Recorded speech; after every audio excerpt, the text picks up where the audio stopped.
Good. Technology Friday, and he is, Aaron Tomlinson. and I am Derrick Day.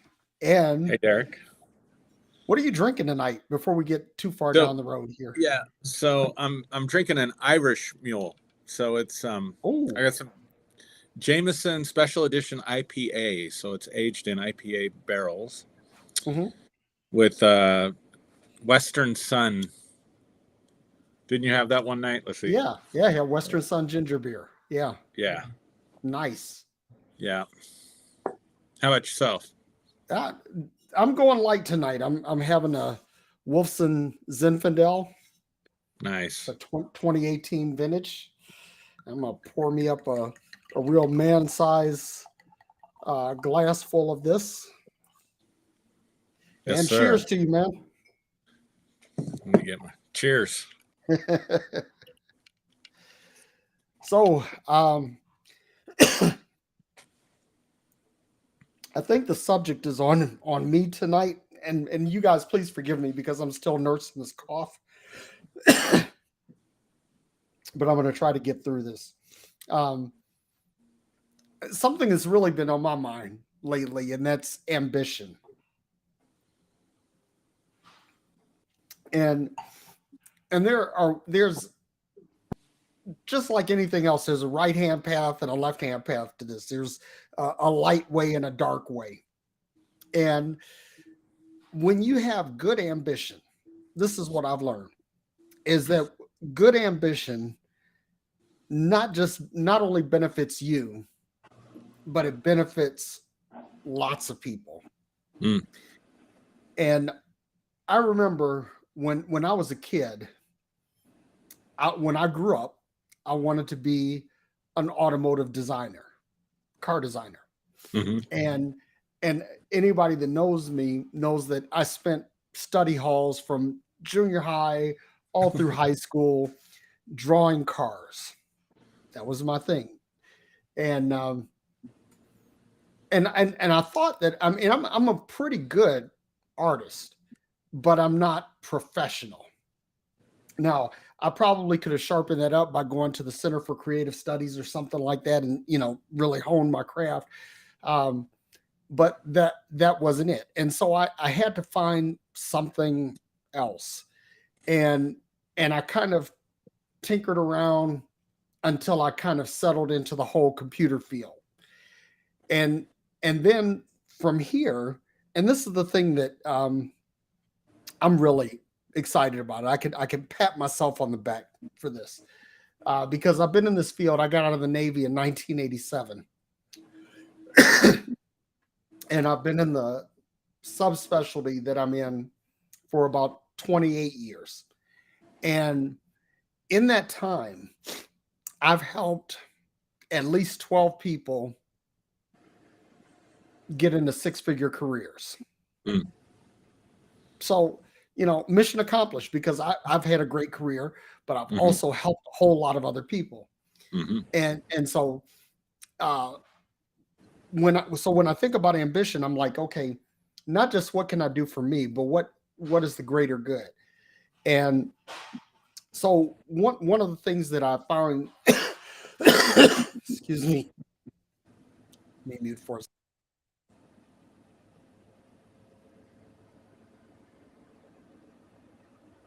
that people struggle with is what do they want to do with their lives? And Yeah. it invariably comes back to the whole purpose thing. And I used to believe that everybody had a specific purpose, that God programmed us with something special, right? hmm I don't believe that anymore.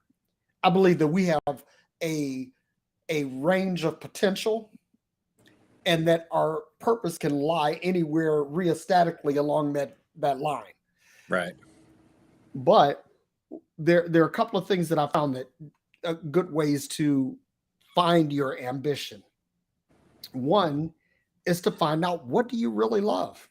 Yep. What is it that you what is it that really moves you? What is it that's really in your heart? What is it that it's like if you just don't do it, you just don't feel right. That's one. The second one is is there a problem that is outstanding that no one seems to be solving? Mm-hmm. And so if you tap into one of those two things, you'll kind of figure out what it is that you'll find something that drives you, and you'll get this ambition. But I'm going to preface this or kind of close out before I kick it over your way with this, that there is a negative side to this, right? That like, for example, in the current situation in the world, you have Vladimir Putin, who has ambitions toward the nations west of Russia. And that's a bad ambition, because his ambition is driven by megalomania and this desire for his legacy as a Russian unifier, or as a unifier of Eastern Europe. And this doesn't benefit everybody. This only really benefits him and people that are close to him. So that's an ambition, and and a grand one, but it's not a good one. And so that's what I want to set this up with, is that's ambition, or where I am today. Yeah. So ambition at its basic element is desire, right? What do you have a strong desire for? Because ambition also involves action. It's different than potential. You can have potential for things, but you can have potential all day long, but unless you have the ambition to go with the potential, you don't do the things that you need to do to reach your potential. So ambition is the fuel, I guess you could say. You know, if you want to use a car analogy, potential is the car in the lot, right? The ambition is the fuel, and actualization is being on the road. So ambition has everything to do with motivation. And what are your motivations? So what I hear you talking about is motivation, not only for yourself to do well, but as you're doing well, to help others do well as well. Yeah. Whereas on the darker side of it, Putin's ambition.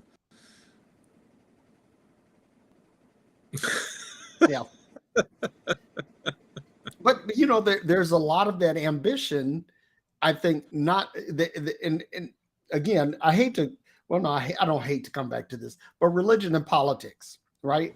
That in religion and politics, there's a huge potential for negative ambition, because the ambition can be, okay, I want to be a bishop, or I want to be a mega pastor, or I want to be a televangelist, right? But how do you get there? You get there through manipulating people, through controlling them, through swindling them, and then politics is the same way. Absolutely. And so it's that left-hand path, if you will, right? Yeah. Not to pick on my left-handed friends, but it's you know, it's going down the negative route. It's not ambition for the sake of the greater good. It's the ambition for the gratification of self. Right.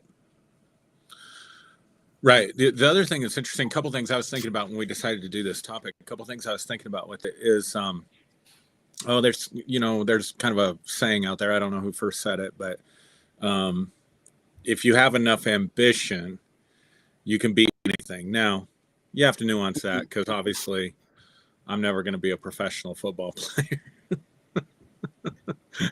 You or me. Or a professional basketball player at this point, or whatever. But the idea is, if you wanted that badly enough, and you started out at a young enough age, and you devoted every waking second to honing your craft, and spent years and years and years on it, you may not get to your highest goal, because that'd be limited by your natural talent, but you're going to do pretty darn well if you devote everything.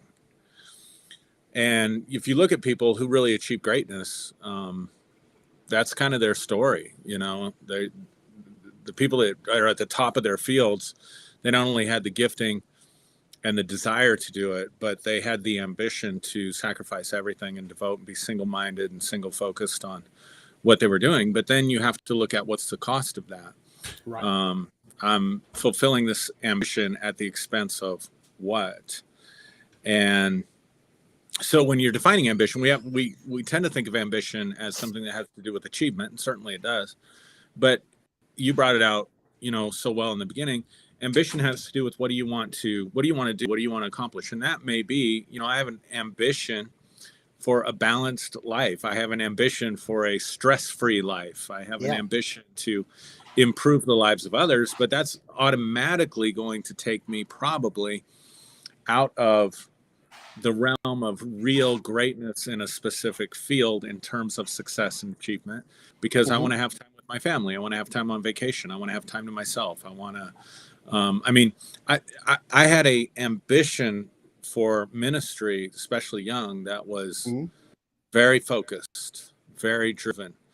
And I achieved just about everything that I had hoped to achieve in that arena. And when I got to the end of that chapter in my life, I just wanted to be a regular guy, man. Like, my ambition was just, I don't want to be on anybody's pedestal. I don't want to be anybody's counselor. I don't want to be anybody's laying hands on. Don't call me when you're sick.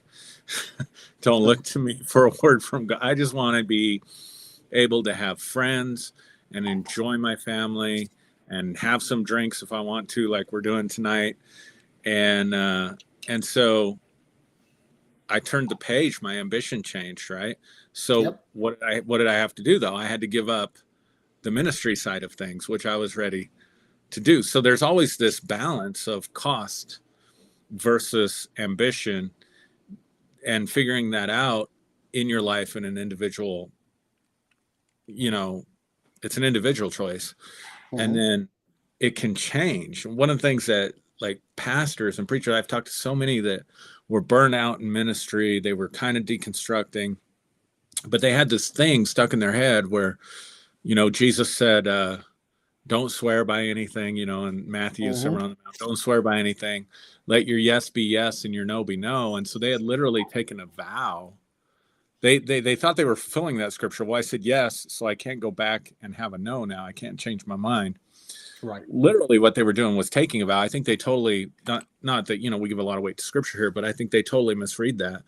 Yeah. And that I think Jesus is saying, don't lock yourself into one thing, allow yourself to change your mind, allow yourself to have a yes that's not binding to anything, so that then when different circumstances come up or you grow as a person or whatever, you can change your mind to a no. And so I had said yes to all these ministry opportunities and all the stuff I did, Bible study, all the work and labor that I put in. And then I got to the point, it was like, I'm not happy doing this. And so I'm going to say no to that so I can say yes to other things in my life. And that throws things off. One of the reasons people don't change is they don't take into account the ecology of their life when they're making a change.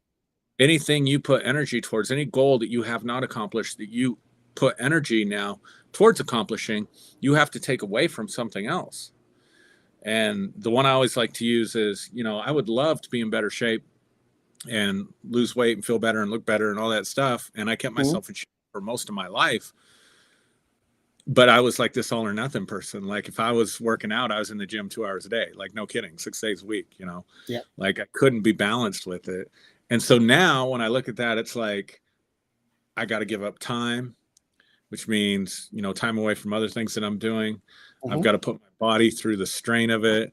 I've got to give up stuff that I like to do and that I like to eat. And so now the whole ecology of my life is shifting, right? Because I have to take energy away from those things and or time or whatever, and give energy to something else. And so people generally don't think through their goals. That's why they don't achieve them. That's why New Year's resolutions don't work, because you just make a New Year's resolution without thinking through, what is the personal cost going to be to me to accomplish this goal? And what's it going to do to the ecology of my life, the balance and the harmony that I'm living in right now?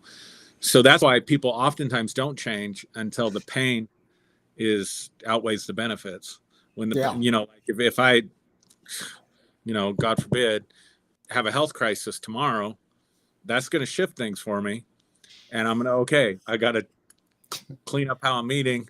I got to move more, all that stuff. But that took suffering. That took something to already mess up. So the benefits of being lazy in that regard, now the the pain or the risk or the reward, the benefit isn't there anymore. So now the ecology of my life's been shifted. So now I've got to, I'm willing to go forward and make changes. That affects my ambition.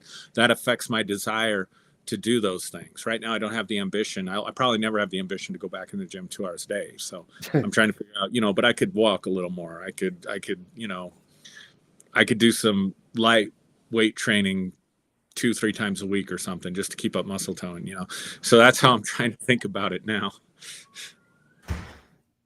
But you said something that's so key, the ecology of your life, right? Just like how we know our environment, our natural environment is undergoing change, right? Mm-hmm. And how do you react to that change, right? And I think that part of the problem is that people will mistake a change in ecology for a death of ambition. I mean, and this is really deep because, like, you'll say, oh, well, I wanted to do this, but now I can't do this because the environment has changed. Well, it may be that you can't do that specific thing, but you may be able to do some variation of it, right? What I'm trying to get to is that some people let their ambitions die. I used to always say this back in my preaching days, that the most valuable real estate in the world are cemeteries, because they're full of the unfulfilled potential of people.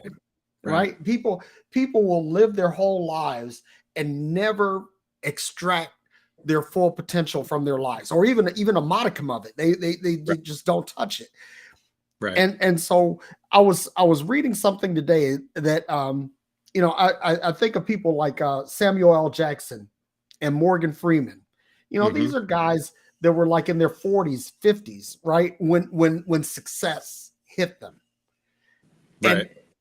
And you could easily say, well, I'm past my prime. I'm over the hill. I'm never going to get what I want to do. But these guys persisted, right? And then you find some people like, Les Brown, motivational speaker. Les Brown is like 80 years old now, and he's still going strong. He's out there making stages, right? Yeah. And it's easy to let your ambition die than it is to keep it alive. So one of the things that I want to kick this back to you, Aaron, like, and I'll tell you my thoughts also. What are some of the things that you do, Aaron, personally, to keep your ambition alive? What do you do to keep yourself motivated, fueled up, fired up, and all of that? And then when you get done, I'll tell you mine. Yeah, for me, motivation is all about reward, sacrifice, focus. Mm-hmm. So for me, motivation, keeping my motivation going, means to consciously make a decision to focus on the reward of what I'm doing, so that I'm maximizing the why that I'm doing this, and I'm minimizing the how and the effort of what I'm doing. So that could be as simple as cleaning house, right? Like, how good is it? Like, God, it's going to suck to, dust and vacuum and clean up and whatever else. And I'm tired. I've been working a lot. But I don't like living in a junky environment either. So if I'm focused on the pain of, gosh, it's going to take me a full day on Saturday to get this like I want it to, and I really want to, who knows? Yeah. I want to watch Netflix and chill on Saturday instead of doing this. If I'm focused on the work or focused on the effort, then I'm not thinking about the reward or the pain of not doing it, the pleasure of once it's done, and the pain of not doing it if I don't do it, putting it off, So I have to consciously take control of that. And so I noticed, like, when I left ministry, a lot of my ambition, I was able to stay in a people helping field. So my primary ambition in life has always been to alleviate suffering and add value to people's lives. That's been my primary thing. So I felt like I was doing that as a pastor. When I got out of pastoral ministry, I'd already gotten degrees, to where I could enter into a counseling profession. it could have been a teaching profession. It could have been, I'm terrible with, medicine and stuff like that, but I could have gone back and got like a respiratory therapist degree or something like that. So I could pick any one of those fields. And this goes back to what you were talking about earlier about having flexibility, right? So I could fulfill that ambition in any one of those other fields. But even in that, there's days that it's just like, man, I don't want to do this today. I don't want to, I think we all go through that. Right. And so having to do things for myself to keep those benefits, the reason why, the why in my focus, and remember, okay, this is why I'm doing this. And the other thing is, I don't know, about other professions. I can't speak to that, but in mine, in a people helping profession, it can be sometimes thankless because people will come to you. Like I used to say, if you model your church as a hospital, people will come to you when they're hurting. They'll come to you when they need you. And then when they don't need you anymore, they'll quit coming and they probably won't even pay the bill when they leave. Yep. Right. And so, just the other day I was finishing with a client who was done with her therapy. She felt like she'd accomplished everything. And I said, well, do me a favor and just check in once in a while and let me know how you're doing. Don't just come back because you're struggling. Send me an email or something. You don't have to make an appointment. But I just would like to know how you're doing. And she said to me, Aaron, my parents love you, by the way. And Derrick, that was like the best compliment I could get, man. Wow. I was like, really? She said, oh, yeah, everything you've done for me and the changes that they've seen since I've been coming to counseling, they just love you and think you're the greatest. Wow. And you have to soak in those moments. Like I had to bathe in that moment, soak in that moment and think, okay, like as soon as I walked out of my office, she was telling me as the appointment was finishing and we're walking out of the office. And as soon as I walked out, man, I took that in and I said, this is why I do this. This is why I take a job that doesn't pay me as much as, past employment, why I, punch a clock, which I didn't have to do for most of my life, most of my adult life. I worked myself. I didn't punch a clock. The things that I hate about it. I'm like, this is why I do it. And this is worth it. And I try to really anchor my soul in those moments so that when things do get tough, I can remember, okay, yeah, I've got a purpose. This is why I do this. Yep. And, you said something key. Sorry, my guy is just finishing. He's walking out. You talked about the why, right? Why do you do what you do? Now, I have an inner geek that is gratified by what I do professionally. And even though it isn't what I would optimally like to do, it's very lucrative. And it also satisfies a certain part of my psyche, right? So the why for that is paying the bills. But when we get on this forum and do this, or when I'm doing live streams or my podcast, or I'm writing blogs, or I'm speaking to an audience, that is the thing. Because for me, it's all about helping people get over something that's holding them back. Because like for me, I was thinking about this the other day. Like my mom, and I don't know if she's watching. I don't see her out here today. But my mom raised 3 college educated professionals as a single parent in urban Detroit, in the hood. Did we all come to it like, nice and clean and everything? No, we all went through our circuitous routes. But this is what she was able to accomplish.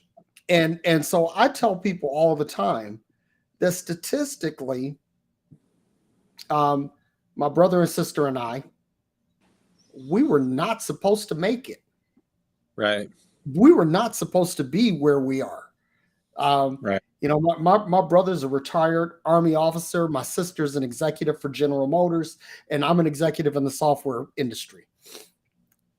these we shouldn't have made it, but here we are. And part of the thing is that I know, like my mother,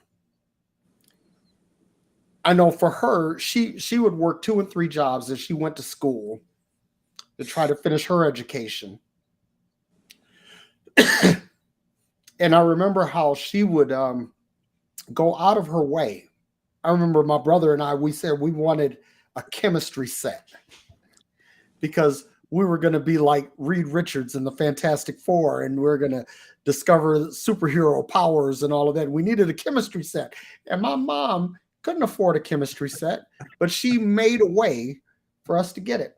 Now, here's the thing. This is what I'm getting at, is that when you discover your why, like you said earlier, the how, the who, the what, the when, and the where, they don't matter. They become bit players in the stage play of your life.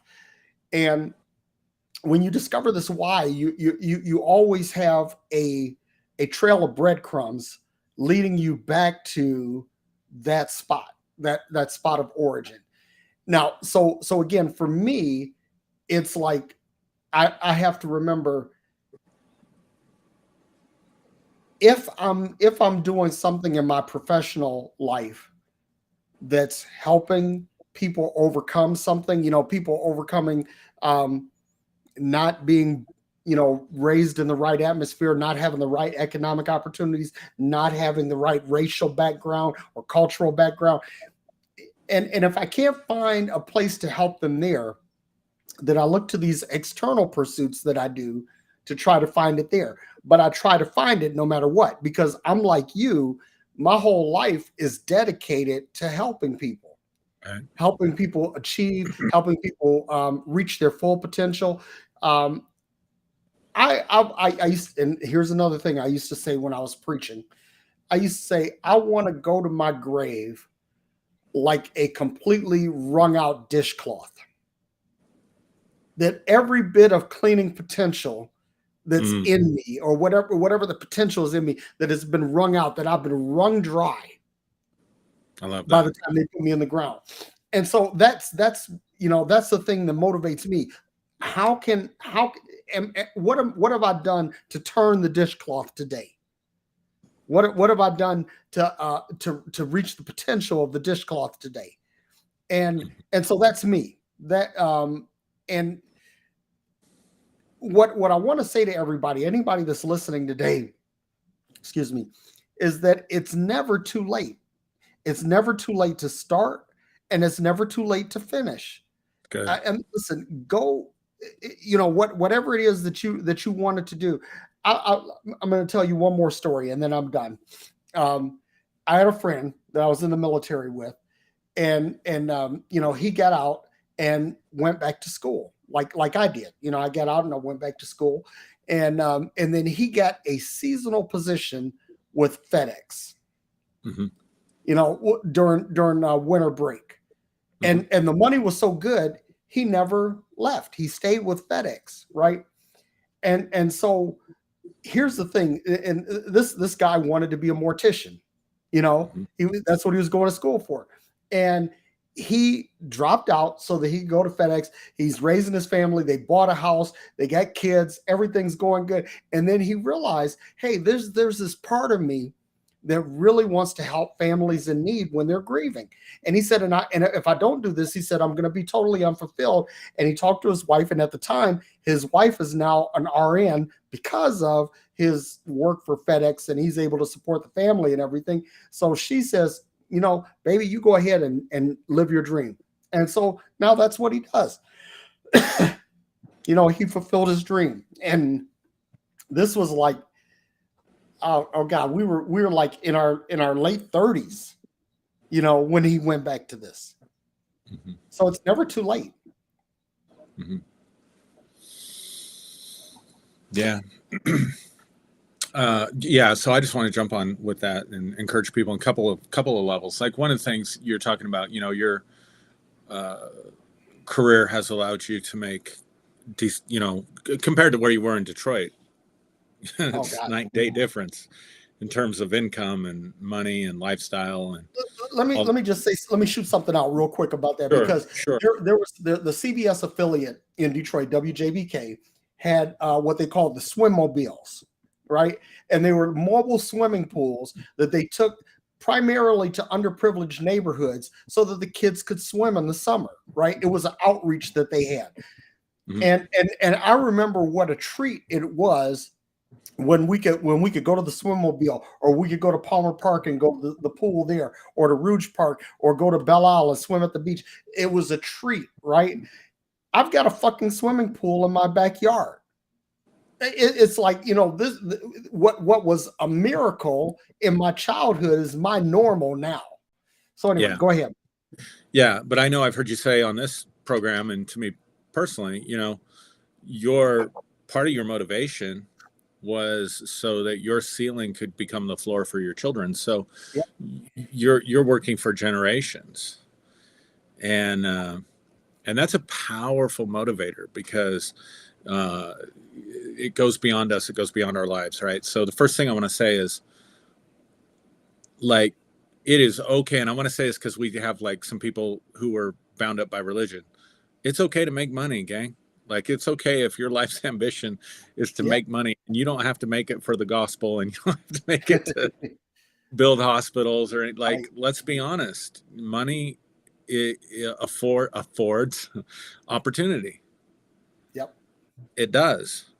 And also, the environment that you raise your children in makes a difference. And so there's nothing wrong. I just want to set people free. If there's any guilt out there, if you say, well, I look at my ambitions and they all feel selfish to me or whatever, fine. No. Look beyond that, though. I remember, like, do you remember the first time, I don't know if you can relate to this, but do you remember the first time somebody showed you the power of compounding interest? Oh my God. Like, blew my mind. yeah. And I remember, I knew about that stuff, but I was sold out to the gospel. God's going to meet my needs, whatever. And so when we started the church, I was trading time. I think I mentioned this conversation with you recently. We were able to meet in a radio station. It was so funny, Derrick. We started our church on the second floor of this shopping center, and right beneath us and to the left was a smoker-friendly shop. Is where you go buy cigars and cigarettes and stuff like that. And this was about the time that Colorado was starting to pass laws outlawing public smoking and stuff like that. So you could go to these smoker-friendly shops and you could smoke in them as well as buy product and stuff. And so the tobacco smell, the smoke smell would bleed through the walls, right? So you're coming up on a Sunday morning. This would be your introduction to our church. You have to find us. We're a hole in the wall. And you had to go up these stairs. So, if you were and run the smoke gauntlet, forget it. And it would smell like smoke. And I have to say, this is hilarious. I have to say, we had this guy that was he was kind of a strange bird.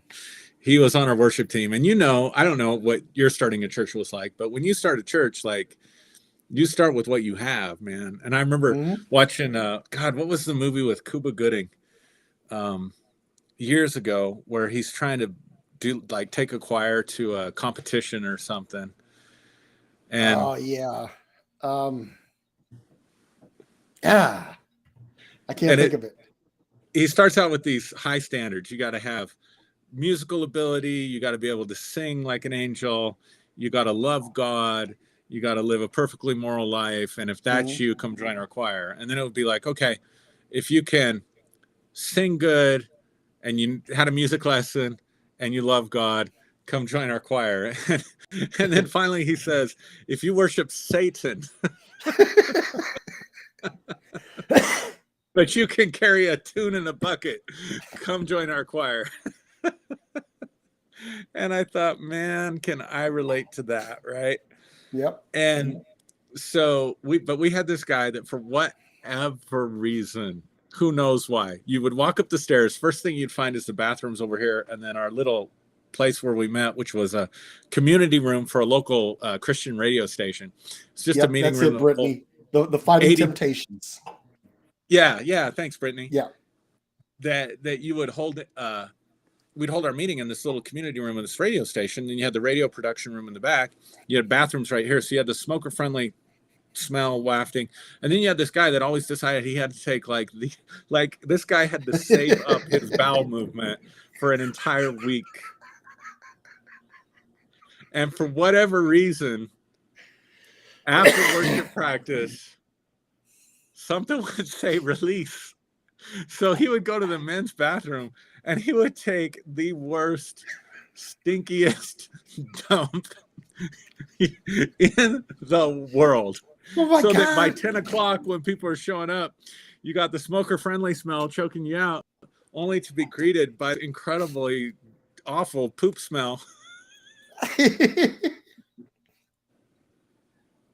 That is crazy. I'm like literally in tears. and so I traded time. I traded my programming time. So I would load in programs from, like Focus on the Family, whatever else stuff they were listening to. And then I would do the morning show, and the afternoon show, I would be the DJ from like 6 in the morning to 8 in the morning, and then 4 o'clock to 6 o'clock at night. And I did that every night for free so that we didn't have to pay any rent. So that's ambition, right? You do those things. And I didn't care too much about investments and stuff like that. And then when I got to be 34, I revisited the whole compounding interest thing. And I thought, man, I've lost 10 years of my life on compounded interest. If I'd invested $10,000 10 years ago, or, 10, 15 years ago, what would it be worth today? And then we brought these children into our lives. And I thought, I was kind of depressed because I didn't have any retirement or anything. And all my friends were, had a 10, 15 year jump on investing and 401ks and all that stuff. And here I'd given every penny, made very little money and poured everything we had into sacrifice vacations and nice cars and all that stuff to get this church off the ground. And I thought about my children, and I thought, you know what? They're just starting out. What if I invest $10,000 when they're 3 years old on compounded interest? Where are they going to be when they're 30? What if I invest $10,000 a year? And I started to get motivated. And so that's how I got into investing and learning the stock market and learning all that stuff, because the motivation was there, because I was thinking not only about myself and a better life for us, but I was thinking, man, just think where my kids could start out. I didn't start investing at 20. Damn, imagine if I'd have started investing at 3 years old, 4 years old, 5 years old. So I have an account that's completely dedicated to them that they don't know anything about. And then in the meantime, I want to teach them principles of finance and stuff like that so that they can, have a better experience in their lives. So there's that aspect of ambition. Again, it all comes back to finding a reason why, finding out what motivates you and what moves you to want to do stuff. Now I got to say something, because my son Ducey, he interviewed you for one of his podcasts. Yeah. And so Ducey right now is going through his GED classes. Now, there was a time in my life when I would have said, no, you can't do that. You got to go to college because, come on. And but here's the thing. Ducey has his own production company. He produces videos for a sports show. He does websites for people. He does a lot of graphic arts and things like that. He has multiple streams of income, and he has a business where he's growing plants. Now, he has a plan, and he's working his plan. So when he said, I really don't think, he said, the only thing I'd be going to finish high school for is just for the social aspect of it. He said, I don't need that. He said, what I need to do is I need to get into what I'm doing and move along those lines. So when he said that, I was like, that's a very adult way of thinking, because, he's young. He could change his mind. If he wants to go back to school, he can do that. But if he doesn't, if he never goes back to school, I'm cool with that. Right. Because he's working out his ambition, working out his potential, working out what he thinks is good. He's operating according to his why.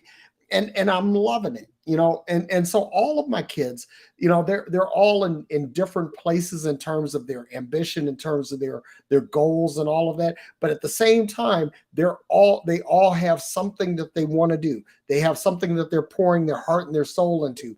So it's like, I remember that, again, I mentioned that I wanted to be a car designer. So one of the things that my mom used to always do, she bought me every kind of drafting instrument that I had a huge drafting table with a drafting machine, which is like this adjustable square angle kind of thing. I had triangles, I had French curves, I had elliptical templates, and all of these different things that she gave me, because that's what I said I wanted to do, but that was also what she wanted me to do, right? So Right.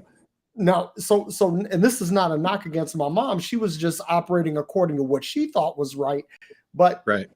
one of the things that I'm doing, I don't tell my kids what I think you should do, or what I So, think you can do, or what you can't do. so good. Here's the deal. You are alive to live your life. You are alive to enjoy life, to experience life, to fulfill your own desires and all of that. So whatever it is that you want to do, if you want to do something, if you want to do plan A today and plan B tomorrow, I don't care what it is, as long as you're not, doing anything to harm anyone, I'm going to support it. I'm going to put my capital behind it, to make sure it happens. Because Right. that's the other thing too, is that ambition is a funny thing. And y'all, here's another one, y'all. If you're watching, listening, you can't tell everybody what's on your mind, because there are some people that are in your midst with the express purpose of killing whatever it is that you're dreaming of. And this is not a knock on anybody. This is just kind of how life operates. There are going to be some people, like, I'm going to say this, Aaron. This is a shout out to you. Is that I could tell you stuff, because you're going to always be like, okay, dude, that's awesome, or you'll sanity check it and you'll say, okay, did you think about this, and this, right? And so I've learned that you are an encouraging voice, but you're also a reasonable voice, right? Yeah. So Yeah. that's something, and you need to have people like that in your life. But here's the thing. In the midst of that, you might have people who are encouraging and edifying in your life. You're going to have people who don't get on the bandwagon, that are not with the program, that are not aligned with your dreams, that they are there to destroy your dreams. And you have to understand that, and be prepared to deal with this, because, like I said, one of the easiest things that will kill a dream is somebody near you who you love and respect, who tells you that you can't. And whatever ambition you have, they'll kill it. So here's the thing. Like, when somebody says, okay, Derrick, I think that maybe you should tweak this, alter this, change this, but they're not telling me to quit. They're not telling me to throw in the towel. Right. Then those are the people I want near me, right? People like Aaron in my life. I want people like that who are going to, temper my enthusiasm occasionally, right? But the people who are just like, you can't do that. I mean, and I'm going to tell you something. I had adults in my life as a child that told me specifically what I could not do. Relatives. Sure. And what I'm grateful for is that, my mom gave us a sense of being, to the point where we were able to, to turn that off, or to circumvent it, so that we could go on and do the things that we wanted to do. But y'all listen, please hear me. There are people in your life who are there to do nothing more than to suck the life out of your dreams. And Right. you have to learn to identify them, learn how to recognize them, and learn how to deal with them, because they're there. And there's nothing you can do about it. This is just life. Mhm. But it is never too late for you to plug into your ambition, to plug into what it is that's in your heart, and make it happen. Yeah. I want to, I saw a comment here that I want to speak to.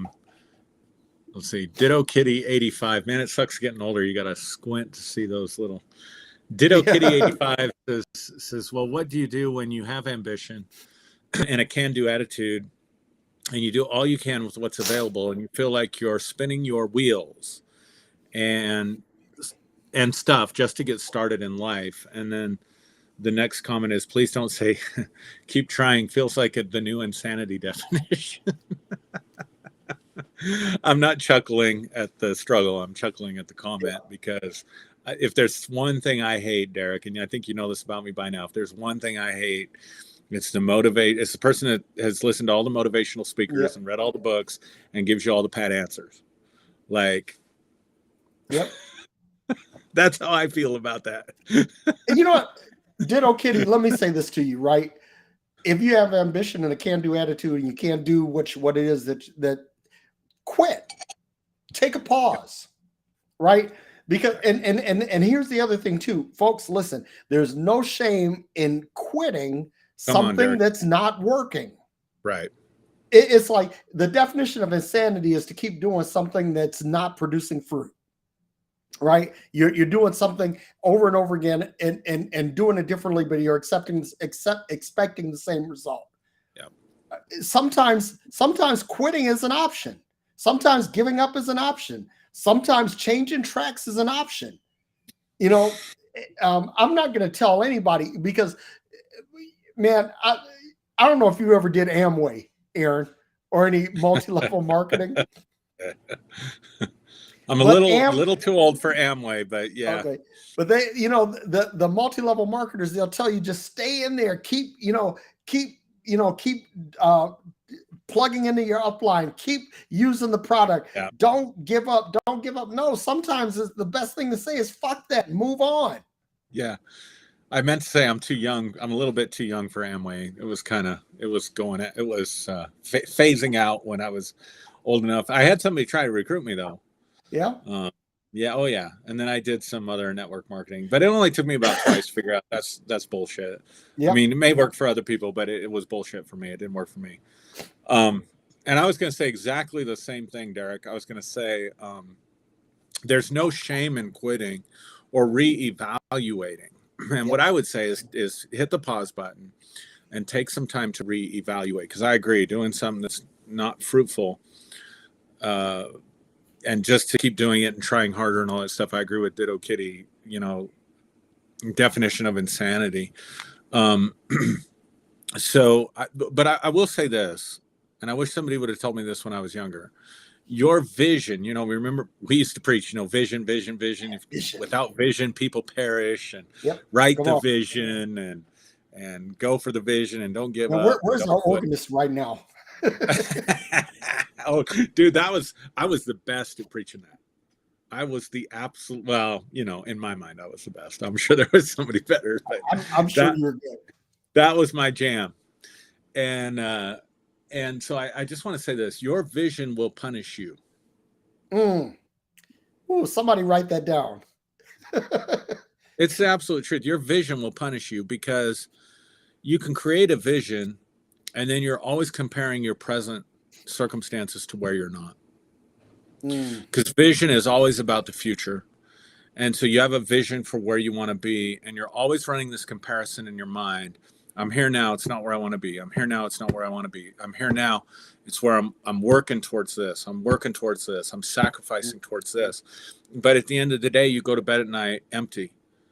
And so your vision is a bitch. Your vision can become a taskmaster and a slave owner. And all the self-help, listen, there was a lady, I can't remember her name right now. She wrote a book called The End of Leadership, but she was I think she was the business chair at Harvard Law School and was a thought leader in leadership for 20 some years. And she wrote a book called The End of Leadership. And I loved it because she said, there's been more push when she wrote the book, there's been more push in the last 20 years to develop leaders and leadership skills. And yet at the end of 20 years in a multi-billion-dollar business and industry that we created, we have a greater crisis of leadership at every level than we've ever had. And she said, as someone who's been a thought leader in the leadership industry, I have to say it's been an abject failure. And I want to say the same thing about the self-help motivation industry. That like those formulas, man, it's almost like a religion. You're taking something from the outside and you're trying to apply it to yourself. It's not necessarily coming from within you. And you become a cutout version of yourself, always trying to be positive, always trying to, never quit, never give up. Thomas Edison tried 5,000 times to make the light bulb. And somebody asked him, how did it feel to fail 5,000 times to make the light bulb? I didn't fail 5,000 times. I learned a different way to go about it, And if you hold yourself to the standard of people who literally, I mean, let's be honest, it's way less than 1% of the population that legitimately changes the world. Right. The entire world. And if you hold yourself to that standard, So here's what I would say. I would say to someone, and Ditto Kitty, I don't know your individual circumstances or stories, so I'm speaking very generally right now. So as a general sort of admonition or encouragement, what I would say to people is sit down and reevaluate what you really want. Why do you want the thing that you want? What is the highest? What are your highest values? Jim Carrey's such a perfect example of this. I remember reading Jack Canfield's book on principles of success back in the 90s, probably, I think is when he wrote that. And he talks about Jim Carrey and how Jim Carrey used what we call the law of attraction today. Wrote a check for $7 million, put it on his refrigerator or something, would go stand out in Hollywood and shout, everybody in this town wants to work with me. Doors are opening for me. I have everything I want. And he manifested that. He managed to manifest that. He got movie contracts for way above that. And at one point in time, he was the most demanded celebrity in Hollywood for movies.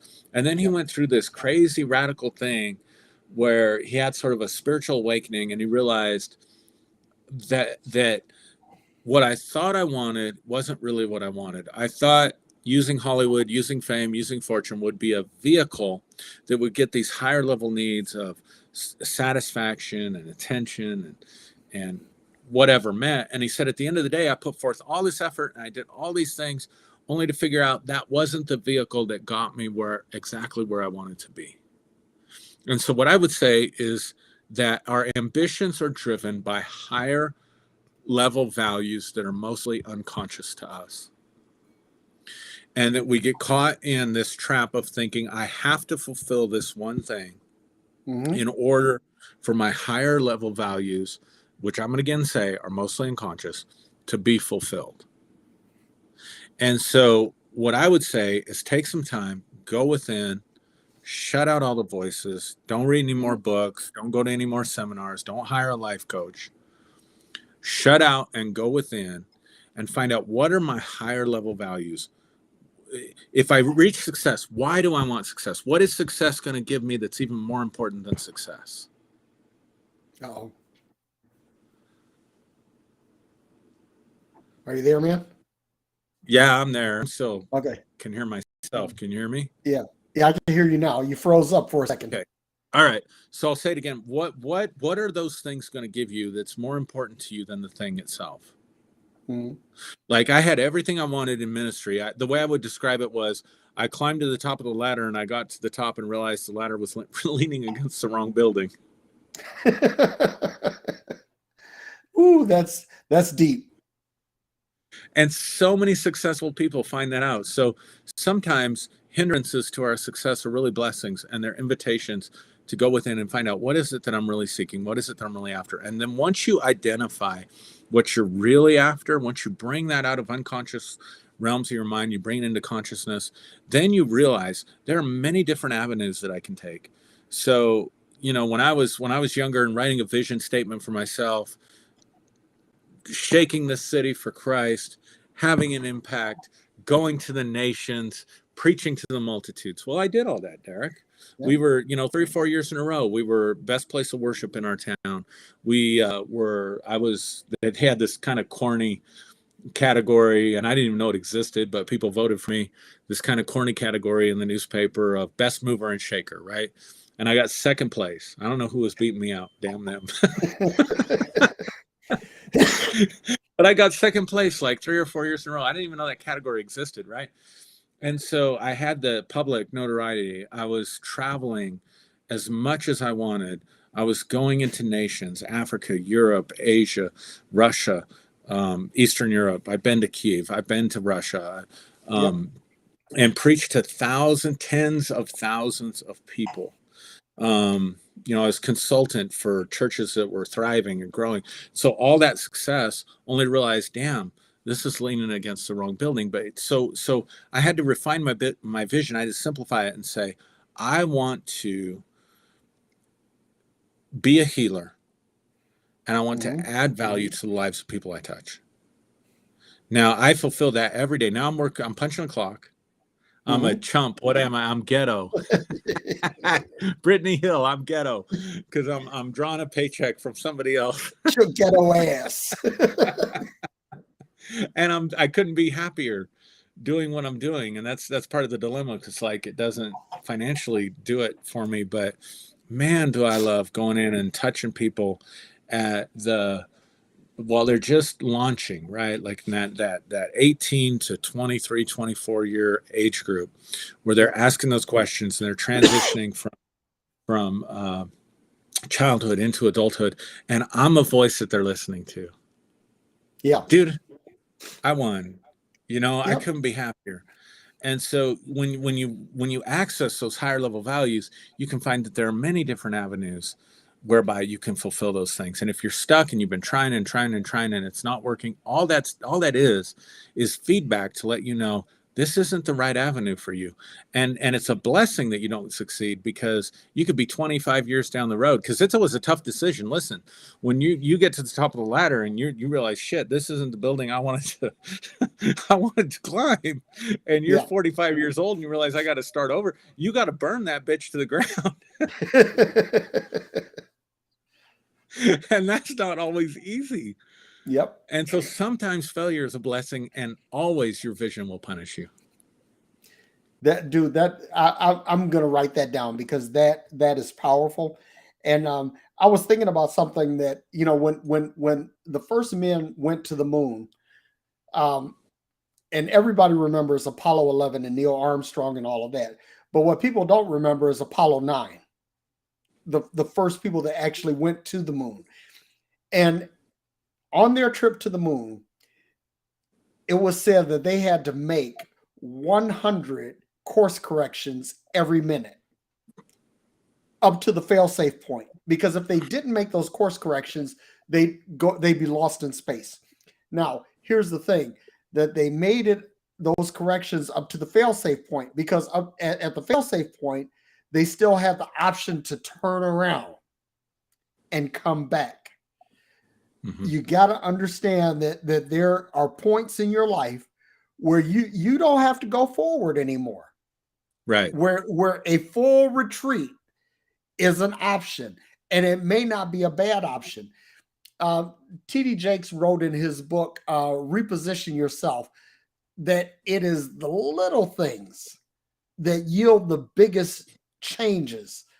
Everybody's looking for this big life change that they can do, that they can affect in their lives, that will, everybody say, hey, look at him.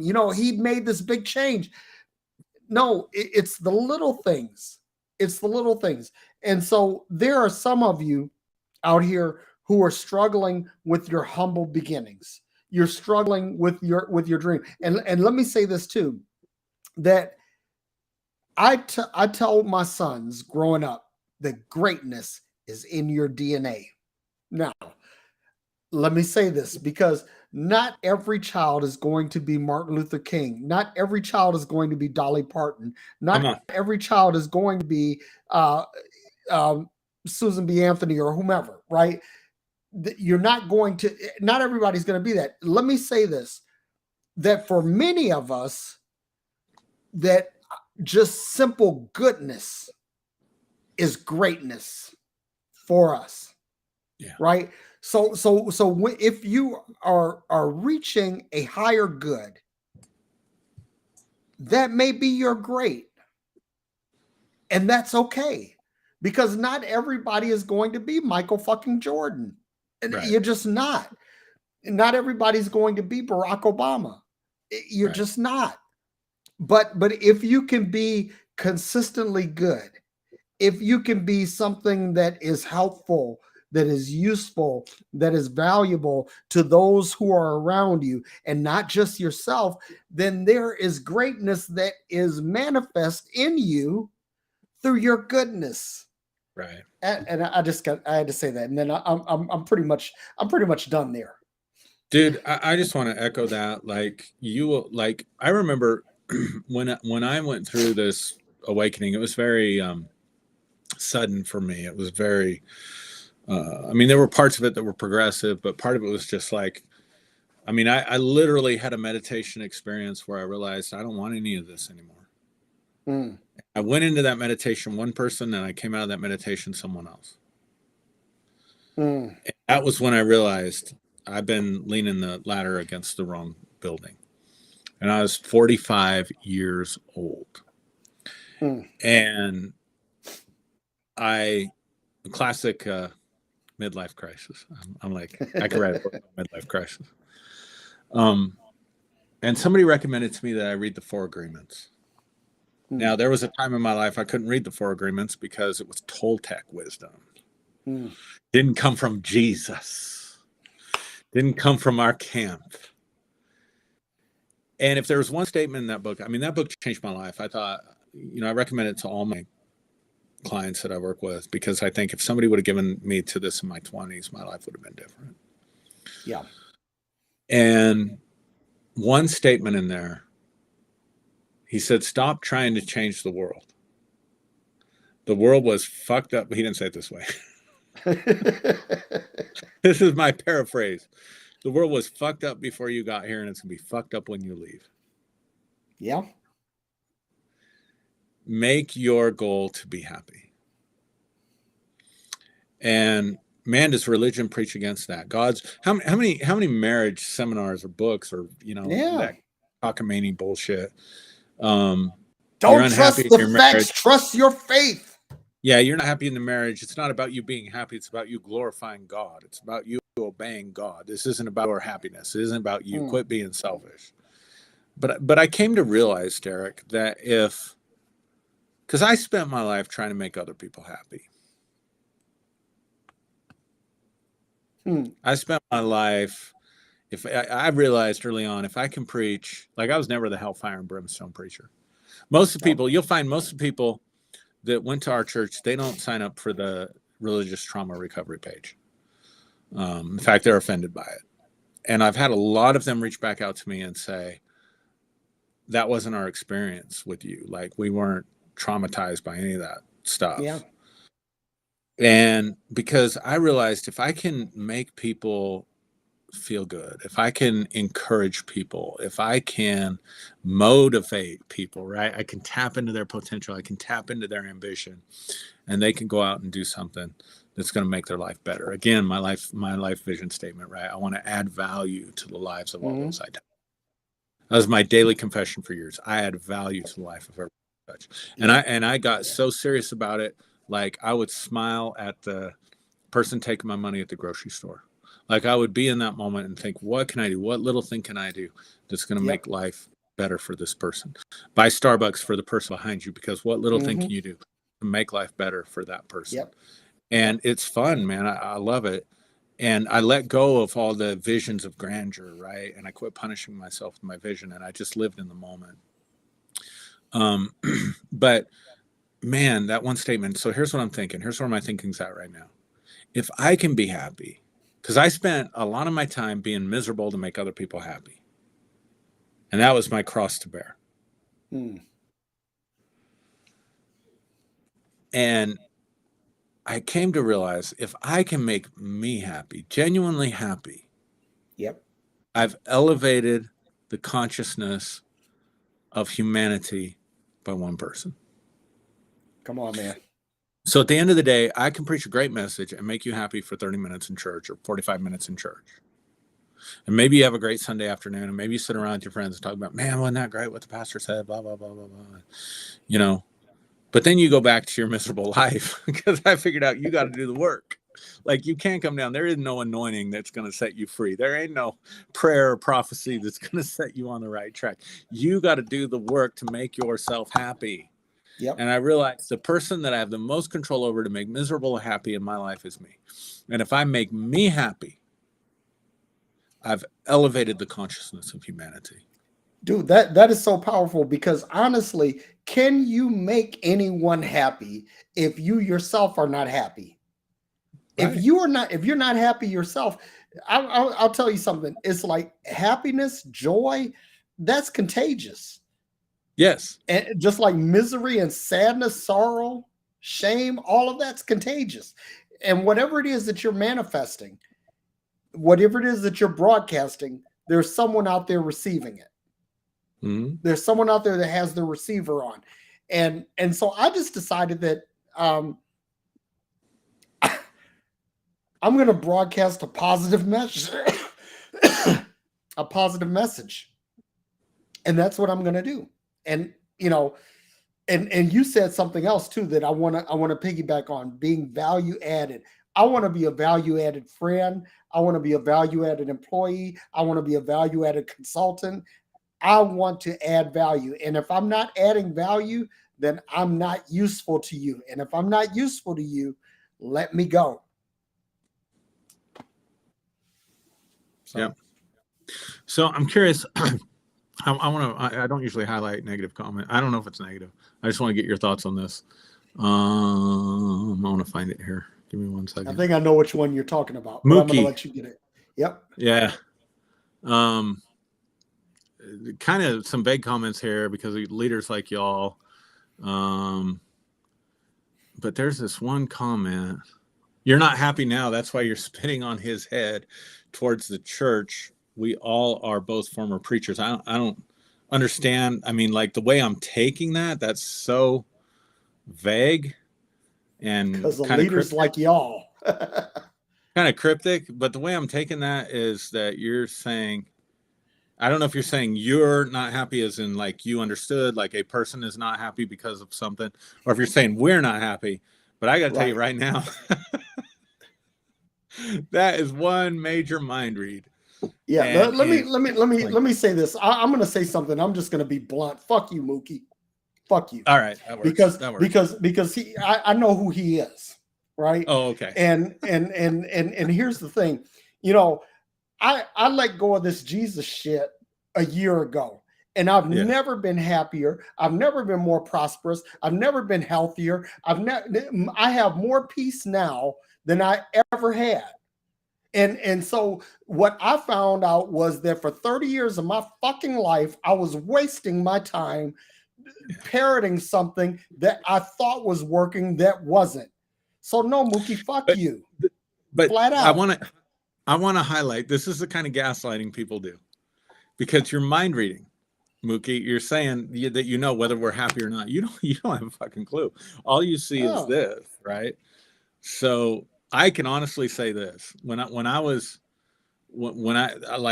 talked about going through that experience when I was 45, and my life shattered. Like, I was like, oh my God, you know, what am I going to do now? I mean, I was in a bad place, and being a therapist, I didn't have anything against going to therapy, and I'm sitting there with my therapist, and we're doing some trauma stuff. And somehow the image of God came up, the unconscious vision that I held of God came up in my mind. And I saw God as this dark, angry, seething with anger being looking at me. And I told my therapist, I said, you know, I see God.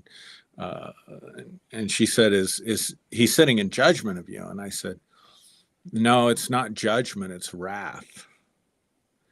And she said, well, you need to tell that image in your head. Now, you got to understand, people that don't understand this, we were working with the subconscious. So you have to understand that level of depth psychology. And not everybody does. But she says, tell that, you know, vision of God, you're bullshit. And I thought, now wait a minute, like where I come from, you don't tell the Almighty bullshit. When he's in a good mood, I sure as hell am not going to say that to an angry God. Right. And so she says, well, just give him a big old sloppy kiss. And I thought, okay, that fits with my, where my thinking was at the time, love the Lord your God, blah, blah, blah. So in my mind, I kissed this image of God. And all of a sudden, Derrick, all I can say is that thing vanished, man. All that energy, all that subconscious crap from religion, like evaporated in a moment. And I became so relaxed.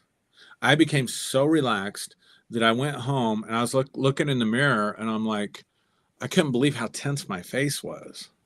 Mm-hmm. And I'm going to tell you, I just started to manifest peace. I just started to manifest joy. I just started to manifest patience. Like all this stuff that we talk about as the fruit of the spirit, right? When I let go of the religious bullshit, it came.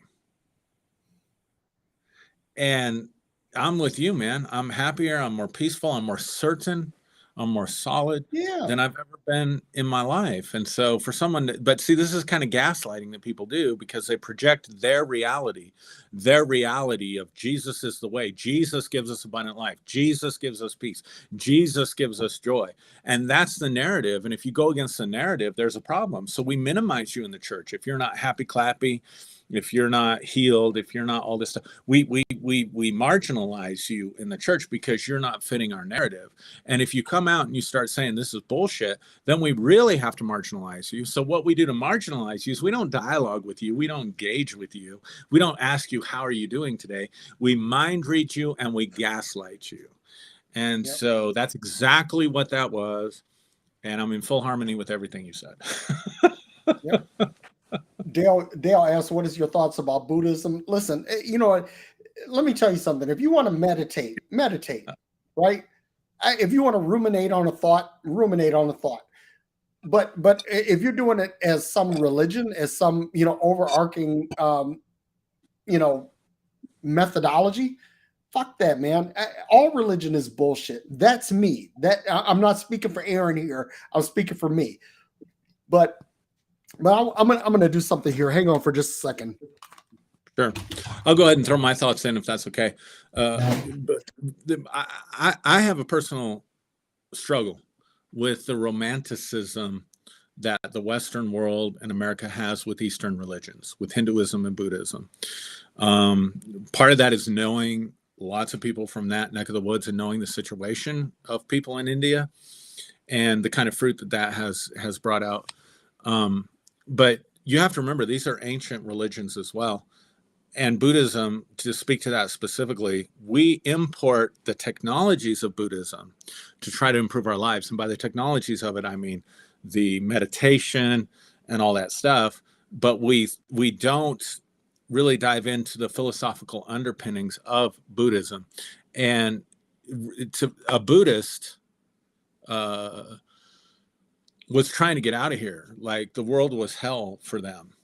Life was hell. Life was suffering. And so the Buddha's message was, how do we end suffering? But it begins with the presupposition that life is hell and that life is suffering. And so this whole no self and destroying the ego and all that stuff was a means to an end. So their tools were a means to an end. And their end was to stop reincarnating, to get off the wheel of reincarnation and coming back into this world that really, really sucked. What we've done in the West is we've romanticized that. We have completely divorced from the philosophy and the origins of it, and we've imported the technologies of it. Now, are there some meditation technologies that can be helpful? Sure. And if people embrace that, good for them. And if it helps them be more peaceful and more compassionate, good for them. But Buddhism as a whole is about annihilating the self, to get off this wheel of suffering, basically to get out of this hell that we call life and reincarnation. Can't hear you, Derrick. I don't know. I can hear you.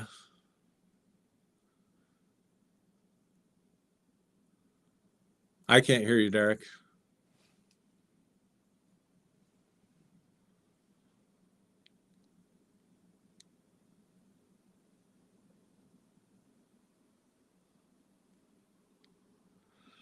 Yeah, I'm gonna guess they can't hear you either because the captions aren't showing up.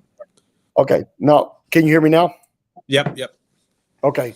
I just had to change something here. Let me go back to what I was doing here because I'm actually going to make a point here, right? Okay. And I know people will say, well, okay, material things don't really mean a lot, but I'm going to tell you something. They do, because how you if you're living a decent life, if you're enjoying the fruit of your labor, this makes a difference. And I'm gonna pan around here, right?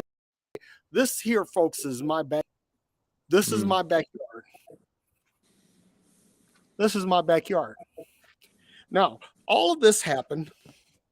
All of this happened once I ditched the Jesus narrative. It didn't happen while I was in religion. It didn't happen while I was preaching. It didn't happen while I was praising God and all of that stuff. All of this happened when I got in touch with who I was and what energy I had. It has nothing to do with God. It has nothing to do with religion. It has everything to do with you. And it has everything to do with what you focus your ambition on. And I'm not done yet. I'm not done yet. Because I feel the need to set some people straight. I think it's appropriate. This is my living room. Come on, I'm not done yet.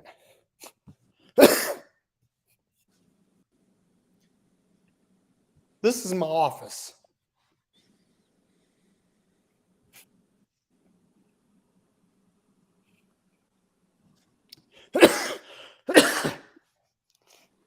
I'm gonna do one more. Dude, I want to see the bathroom. The master bathroom. No, I'm kidding. The master bath is dope. I have a glass encased Roman shower. But this is the front of my house. You guys see that? Just It's see the the front of door. my house. Yeah. I'm gonna walk out. I don't know how much Wi-Fi I'm gonna get here, but I'm gonna walk out and let you guys see this.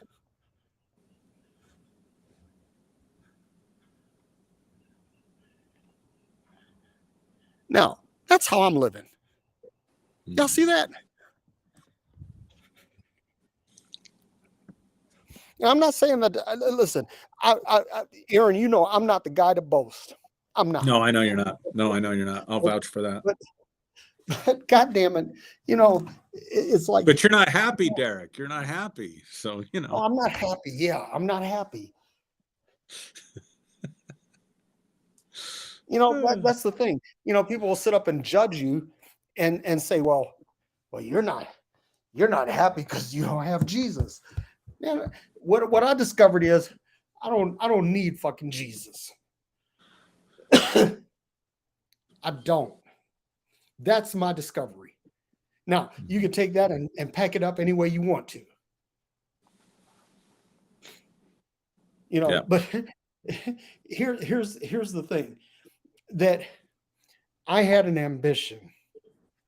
I wanted to provide a good place for my family. Mm-hmm. This is the fulfillment of that ambition. I had an ambition for my career. I fulfilled that ambition. I have one more ambition that I want to fulfill in my life, that I want to do TED Talks. That's my next ambition. I do that and I'm good. I could check out the next day. I've lived a full life. And a whole bunch of people that sit up in judgment of me, they haven't done shit. I've traveled the world. I've driven the best cars. I've Well, lived in the best places. I've experienced the best things. here's the evidence they haven't done shit. Because if you got nothing better to do than to sit there and judge other people and criticize other people, you don't have a life. Like I got too much time. I got too much that I want to do, and I'm too consumed in the things that do make me happy to sit there and worry about criticizing other people, like in their platform. It's just crazy. It's just rude. Let's see what he says here. It was never an issue at all. Your way is your way. No disrespect. Doing what you got to do. I'm happy to see you're doing good. Except Mookie, you said you guys aren't happy. How the fuck do you know? So like you got to walk that back. So before we have any more dialogue or anything, if you got any integrity at all,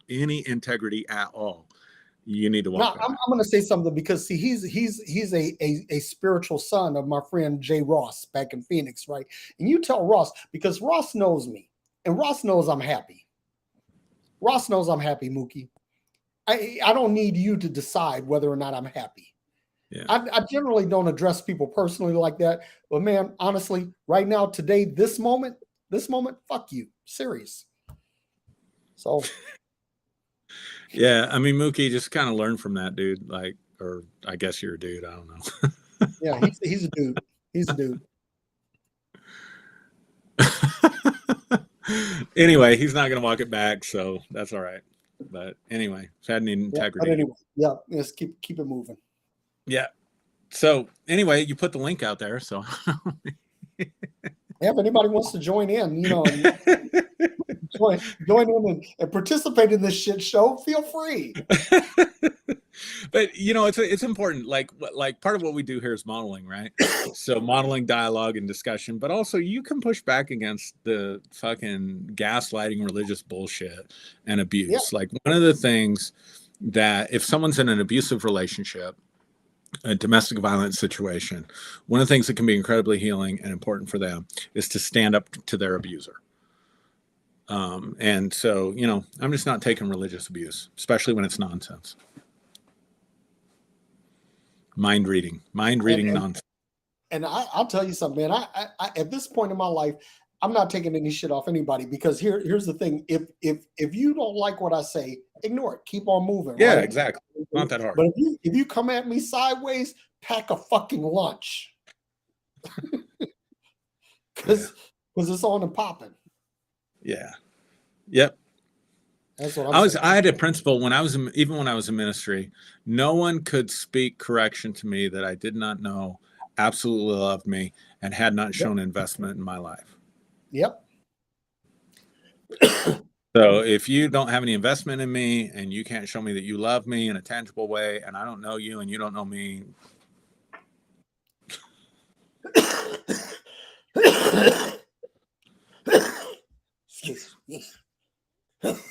And that's a key to ambition and success, by the way. If you listen to every Tom, Dick, and Harry. You know, I was telling my mom this the other day. I said that, you know, you can't drive a 10,000 ton truck of correction over a 5,000 ton bridge of relationship. It just doesn't work. You know, if you don't have the relationship to endure that kind of discussion, then don't bring that discussion. Yeah, you have no right to. You have no right to. And I don't correct people unless you're being an asshole on social media. No, I don't correct people like, I don't have a relationship with. Only if you come at me sideways, like I said, pack a lunch. Because, you know, anybody that knows me, that you know, there are people on that watch this that know me 50 plus years, you know, and they'll tell you, you know, like, listen, I ain't the one. I ain't the one. So I know people don't want us to spend the rest of our time calling out Mookie, but he says, I never had a problem with you at all, Derrick Day. I always respected you, but you were being disrespectful, Mookie. Yeah, that's the issue. So don't try to pretend like you're being respectful. Like, oh, but I have respect, but you were being disrespectful. I'm the one that picked out your comments as disrespectful and called you out, and I don't even know who you are.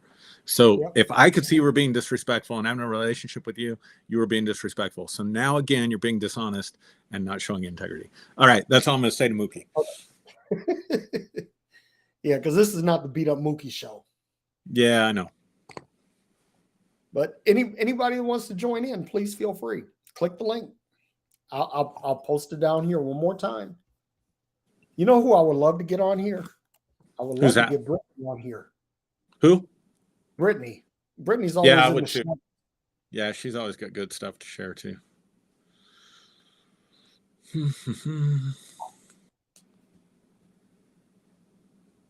But yeah, you know, the moral of the story is that don't let your ambition die.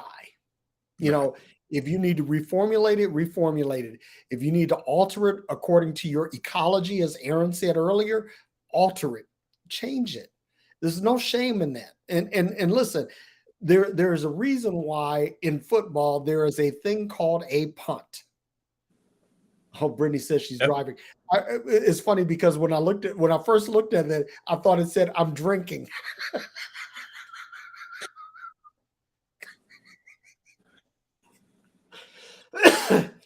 And then, in which case I would have said you're forgiven. I'm empty, so I don't know. Nobody's gonna jump on another one. So, but this was fun. This was fun, even though I had to get a little salty at the end. And listen, it's all right. Listen, let me speak to that, Derrick. Religion told you can't get salty. Religion said you can't stand up for yourself, and religion said you can't put people in their place. So I enjoy the opportunity to get salty, stand up for myself, and put people in their place. And I think it's good modeling, and I have no regrets. Listen, I'm going to be honest, right? I mean, listen, I've always enjoyed a certain standard of living. All of my adult life, I've been really fortunate, and I've worked really hard to be where I am. But I'm going to tell you something, that once I really divested myself of the whole Jesus narrative, I can't tell you how much better my life is.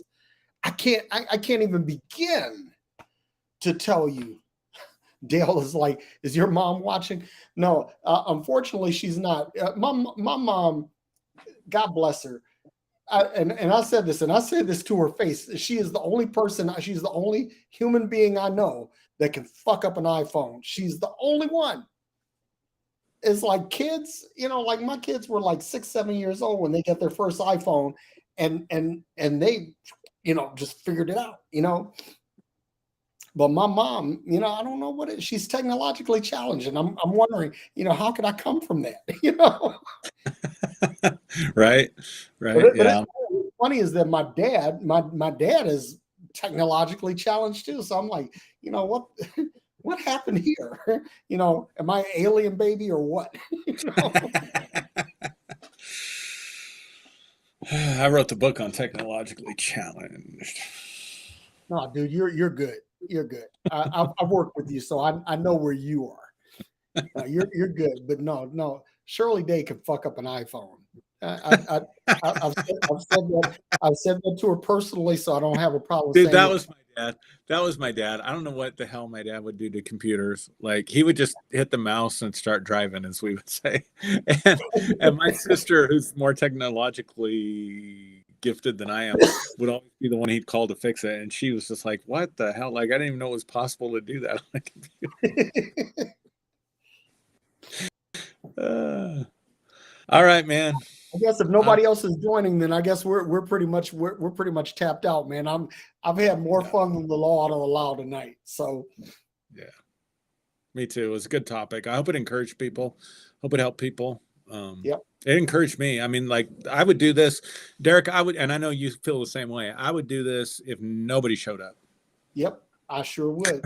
I would feel enriched and growth from it. Yep. That's the whole thing, is that, I always say that if what you do is not helpful, it's not useful. And if it's not useful, it's not helpful. Just be a value add to the people around you. That's it. Yeah. And if you do all right, man. Peace and hair grease. Yep. Piece of hair grease. You got it, dude.